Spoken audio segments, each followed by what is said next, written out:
In this series, we'll take a look at how to import an image so that you can draw on top of it. This is really good if you're trying to draw over a sketch or maybe a floor plan that you received as a JPEG or PDF. And that way you can draw on top of it using it as a reference. To get started here, let's go to File, Import.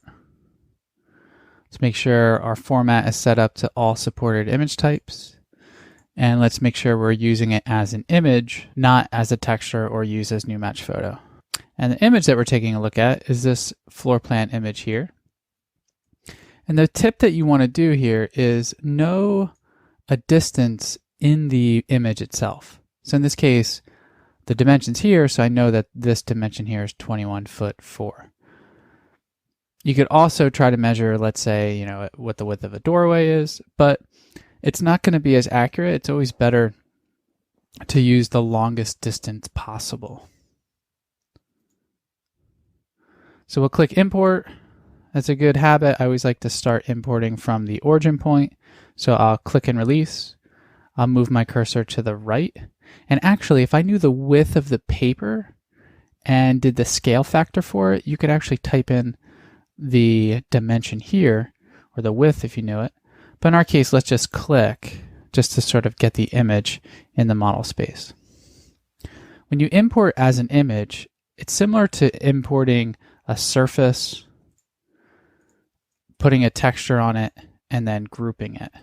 So kind of think of an image in that case, in that it's an image that you can't sort of open and it's sort of grouped or isolated. I should say it's sort of like locked. Think of it like a locked group. So it's great to just kind of trace on top of. If we want to actually draw inside and sort of cut away part of the image, we can right click and actually explode the image.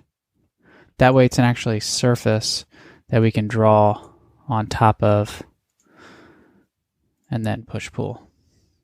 The only downside to this is it's a projected surface, so the sides sort of pull up, which actually in our case might actually help us a little bit.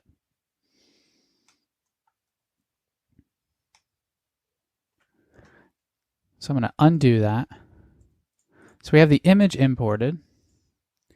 And the next thing I want to do is take the tape measure tool. And I don't want to draw a guide. So I want to turn off the plus sign on that tool there. In this case, I can press Option on a Mac, Control on a PC. And I'm going to scroll in as close as I can. And I'm going to click and release on the top of this distance. I'm going to scroll out. And scroll back down. And then I'm going to simply measure this. So I'm going to click again. SketchUp's telling me that my distance is a little over 42 feet, which is incorrect. I want it to be 21'4", which I'll type into the keyboard, and then I'll press enter. By pressing enter, SketchUp's going to ask us to resize the model, and it's going to scale everything based off of that measurement. So there I can click yes.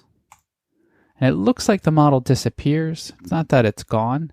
It's just that it went lower down onto the screen because of the scale. So we can click the zoom tool here, zoom extents, to see that better. So now if we take the tape measure again, we can measure this distance and see we're pretty close to that 21'4". And even over here, we can measure this 17 feet 8. And yeah, we're pretty close. So if you're doing a conceptual model where the precision and accuracy isn't important, so if it's just about modeling up the walls and getting it close, then you could draw right on top of this. It doesn't matter. If you're looking to use this as a base and create more accurate measurements, now the next step that you can do is go in and actually create guides at those specific distances. Once this image is here, we can save it, and then we can move on to the next step.